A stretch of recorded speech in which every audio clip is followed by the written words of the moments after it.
para presentar a nuestro próximo invitado es que vamos a abrir la conversación con el siguiente titular. Dice así, señor director, ahí está, Axel Cayís sobre la dispersión opositora para la constituyente. Es una farra histórica para el mundo político del apruebo. Y el propio titular ya lo anunció, entonces está aquí junto a nosotros y le vamos a preguntar directamente respecto a esas declaraciones y también a otros temas. A Axel Cayís, que ya está aquí junto a nosotros, sociólogo y además director de tuinfluyes.com. ¿Cómo estás, Axel? Qué bueno tenerte por acá. Gran analista electoral. Sí, pues columnista, además demostrador. Soy de los pocos analistas que no hago pronóstico. Y he sobrevivido. O sea, pronóstico así numérico. Buenas noches primero. Pero las líneas generales las pronosticas y bien. Sí, o sea, cuando uno, yo creo, o sea, cuando uno adquiere conciencia, sabe lo que no puede hacer. Y en este caso, pronosticar es súper difícil. Sí, está muy si quieren, podemos la conversar cosa. porque no se puede pronosticar. Pero intentemos pronosticar un poco, ¿por cierto? ¿Y cómo qué va a pasar en la elección de los constituyentes, por ejemplo? Según los datos que tenemos, porque esto no es una moneda al aire, hay datos, ¿cierto? Hay datos duros. A ver, yo diría que lo único que se puede medianamente pronosticar es el resultado de la derecha. Porque el resto es una incógnita.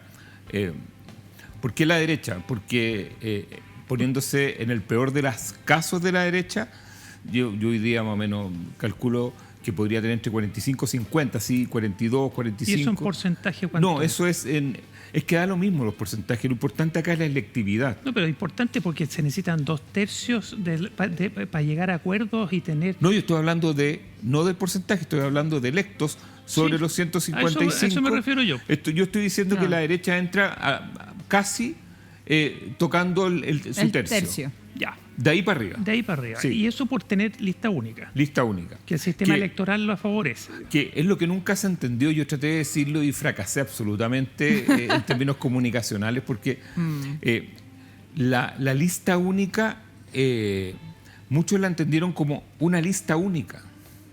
Y esto es muy extraño lo que voy a decir. ¿Sí? Pero en realidad lo que había que hacer era tener una lista que fuera lo más grande posible. A través de pactos. A través de pactos, es decir, y por eso es que los dos pactos,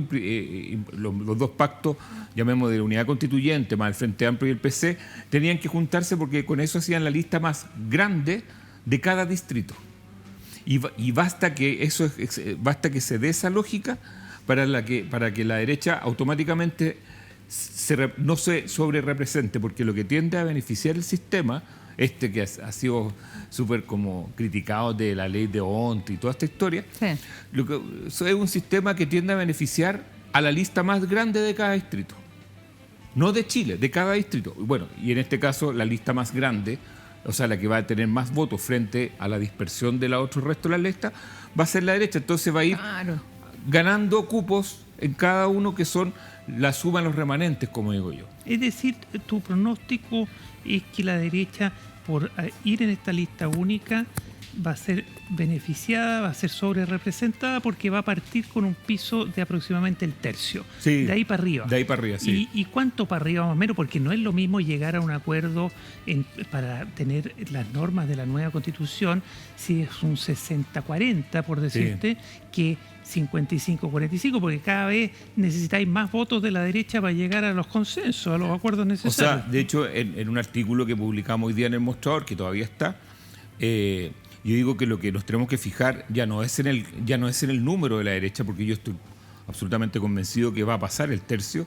Por lo tanto, tenemos que entrar en otra derivada, que es quiénes salen electos y ver el grado de dureza de los que salen electos. O sea, vámonos al tiro a ver. Buen punto. ¿Y cómo si son las Teres Marino o si son las Silva Izaguirre. Así es. Y ahí, más allá de que no hagas pronóstico, pero ¿qué lectura das tú respecto a lo que pueden ser ese tipo de resultados, respecto a las figuras, a las personas que vayan a salir electas? Yo tengo una esperanza. Yo creo que en la lista de la derecha van a salir por lo menos dos del tercio y más, del tercio plus, como le pondríamos, que pueden ser 60, 65. Actualmente tienen, con el mismo sistema electoral, tienen 68. Ojo. Diputados.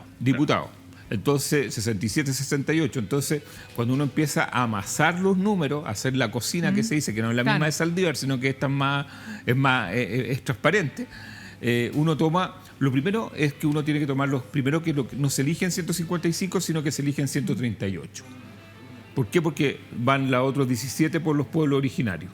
Claro. ¿Ok? Esa es una canaleta que va, aparte de la elección distrital clásica a la cual vamos a estar enfrentados, yo creo que 13 millones de chilenos que podemos ir a votar, 13 millones y medio que podemos ir a votar en esa elección. Entonces, de los 138 que nos quedan, la pregunta es, bueno, ¿cuántos va a sacar la derecha? La derecha ya tiene más o menos un tercio de esos 138. Asegurado por ir en su lista única. Asegurado que están en torno a los 45, 50. Es que hay algunos que uno no puede calcular tan finamente. Y después el resto. Entonces uno dice, bueno, ¿qué va a sacar todo esto? Y ahí es donde yo tengo una esperanza que yo la catalogo como una ingenuidad casi aspiracional, que es que la mezcla de independientes, porque los independientes tampoco llegan blancas palomas acá, purificadas y angelicales, bajadas del firmamento. Son personas que tienen, la mayoría de los que pueden salir tienen pasado político, muchos de ellos tienen trabajo, a lo mejor no en partidos actualmente, pero han estado en partidos. Es decir, acá el mundo virgen no llega así de los independientes. Entonces, ahí también hay matices, más los políticos, entre comillas, los que vienen de los partidos, y esa mezcla puede resultar casi, voy a decirlo, casi tan extraña como una fiesta clandestina. O sea, puede darse una mezcla muy rara que a lo mejor se suelten un poquito las marcas de los que son más duretes de la derecha, y ahí puede darse una constitución un espacio de negociación y acuerdo. Y más independiente también, porque quiero mencionar, a propósito, y tú lo dijiste también, un titular del Mostrador del día de hoy, donde se dice lo siguiente, y además hay una idea que tú abordas ahí también. Acá está. Claves electorales para no suicidarse el 11 de abril. Te voy a preguntar ahí también respecto al título en sí mismo. Pero a mí me llamó la atención el dato que tú entregas, que dices que más del 65% de las personas está más proclive a votar por independientes para la Convención Constitucional que por militantes de partido. Y ahí un poco cómo se da esta lectura respecto a la idea anterior, de que finalmente igual gran parte de las personas que están ahí postulando tienen una vinculación política partidista. Yo me quedo corto. Eso es las personas que dicen que van a votar por... en una encuesta Tú Influyes de 65% de independientes fuera de pactos políticos. Ahora, la realidad es otra. Claro. Si esto es como el consumo cultural. Una cosa es lo que dicen las personas y otra cosa es lo que hacen. Entonces, cuando las personas lleguen a la Cámara Secreta y les pasen el voto y se dan cuenta que empiezan a buscar a los independientes y no conocen a ninguno, y de repente miran para el lado y aparecen varios conocidos, algunos independientes que están en la lista de los pactos, van a cruzar el lápiz y lo van a poner ahí. Porque el problema que tenemos es que uno conoce los independientes, las estrellas del área metropolitana, pero en regiones los independientes que van no son muy conocidos. Claro. Es decir, los independientes que van en O'Higgins, en Maule, son personas, muchas de ellas que no tienen el grado de conocimiento que mucha ex autoridad o personas de los partidos políticos que han tenido cargo los últimos años. Y ahí, lamentablemente, para el mundo independiente, la primera variable que opera es el nivel de conocimiento. Claro, mira, en el fondo el mundo independiente que debiera salir más favorecido es el mundo independiente que se incorporó a las listas de los partidos, ¿cierto? Sí. Es decir, que negociaron con los partidos, se incorporaron y hoy día son parte de las dos grandes coaliciones. Eso debieran ser los independientes más favorecidos, ¿no? Y desde el punto de vista del rendimiento electoral, cada voto que va a independiente del apruebo, que no están estos de las dos grandes coaliciones, son votos que favorecen en definitiva la dispersión de votos y a la derecha. O sea, toda dispersión va a favorecer a la derecha, claro. Sea, llamémosle la dispersión menos mala, o sea, como tú quieras ponerlo, la buena, o sea, toda dispersión... Bien paradójico, porque hay gente que quiere votar por un independiente porque quiere renovación de la política, porque quiere otra constitución, y al votar por ese independiente, por efectos de este pernicioso sistema electoral que se está aplicando, va a favorecer a la derecha. Mira qué pernicioso. Pero, Federico, es tan paradojal, no sé si es, o inaceptable, que los argumentos que daban los que no les gustaba la lista única o que no querían lista única, que era el Partido Comunista y Fuad Chaín, o algunos de esos partidos venían los principales opositores a la lista única, era porque tenían resquemores con respecto a sus aliados. Pero resulta que esa decisión no beneficia a sus aliados, llamémosles incómodos, sino que la decisión de no ir a lista única lo que hace es elegir a el adversario. Favorece a la derecha. Exactamente. Entonces, es todo tan absurdo. Entonces, la farra histórica que y- decías tú entonces también. entran en una competencia unos que quién era más de izquierda y el otro que quién era más democrático, y entre el que es más de izquierda o más revolucionario, más de estallido social y el que es más democrático, al final y lo peor aún es que van a beneficiar seguramente a los republicanos y a los evópolis. Porque en las caras que pone. Porque el sistema hace que en los distritos grandes el primero que salga va a ser un RN o un UDI por cifra repartidora, cuando se eligen 7, 6, 5. El segundo que sale a la derecha es Renovación Nacional o UDI. Pero el tercero que sale va a ser o republicano o evópolis. Entonces esta dispersión no perjudica, o sea, no beneficia en general ni a la UDI ni a Renovación Nacional. A los que beneficia son a las CAS y a los evópolis. A los terceros, digamos. A los Oye, terceros, Ya, exactamente. Ahí eso sí que es más paradojal Entonces, aún. al final... Oye, pero en definitiva, si uno quiere ser optimista, me gustó lo que tú dijiste, que no sé cómo lo dije, ingenuo dijiste. Yo- Si uno un- quiere un- ser ingenuo, una ingenuidad oye, aspiracional. ya, si yo quisiera, Ingenuidad aspiracional. quiero seguir en ese registro, Sí. sigamos siendo ingenuos aspiracionales. Si es que queremos una nueva constitución, una buena nueva constitución bien consensuada, que represente a este país y que lo proyecte hacia el futuro como casa común, debiéramos entonces a esta altura, ya que la derecha va a estar tan sobre representada, cruzar los dedos y decir, ojalá que los de la derecha que salgan sean gente dialogante y que llegue a consenso para en este proceso dinámico de la constituyente, ¿cierto? Del proceso Yo constituyente. apuesto a- Porque si es que sale gente dura del rechazo, no va a llegar a ninguna negociación. Po. O sea, es que esa es la apuesta que yo tengo, que por eso le llamo la ingenuidad aspiracional, porque es como que la mezcla de personas distienda estas posiciones radicalizadas Claro. de los extremos que llegan en las chicas a tratar de mantener posiciones más que de construir algo nuevo. Claro, los extremos son claritos. Los rechazos extremos, como los partidarios de José Antonio Caz, que no quieren una nueva constitución, los Alaman, que no quieren una nueva constitución, les importa que el país se incendie, no les importa, pero no quieren una nueva constitución porque son amantes de la actual. No quieren Así es, otra. así es. Y por el otro extremo está gente que no quiere una nueva constitución porque quiere que este país siga en un grado de ebullición y enfrentamiento constante, no sepa qué motivos, hay anarquistas, hay de todo tipo de unas mezclas raras, pero es desde ese extremo y al otro hay un gran tramo que son los que se tienen que poner de acuerdo para tener una Exactamente. constitución para Chile. Y esa es la esperanza que yo tengo.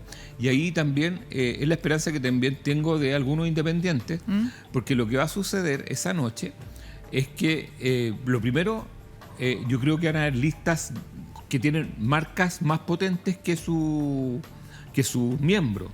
O sea, por ejemplo, a mí no me cabe duda que por ahí va a caer alguno de la lista del pueblo, porque tiene tiene un sello territorial, tiene un sello de personas que han estado en los cabildos y que muchas personas están buscando eso. Hay mucho nombre en la lista neutral, hay unas listas de independientes que tratan de ser más puros, que también están en muchas partes, listas regionales. Sí. Entonces va a llegar una mezcla de personas bastante variada, que yo creo que pueden dar como resultado algo...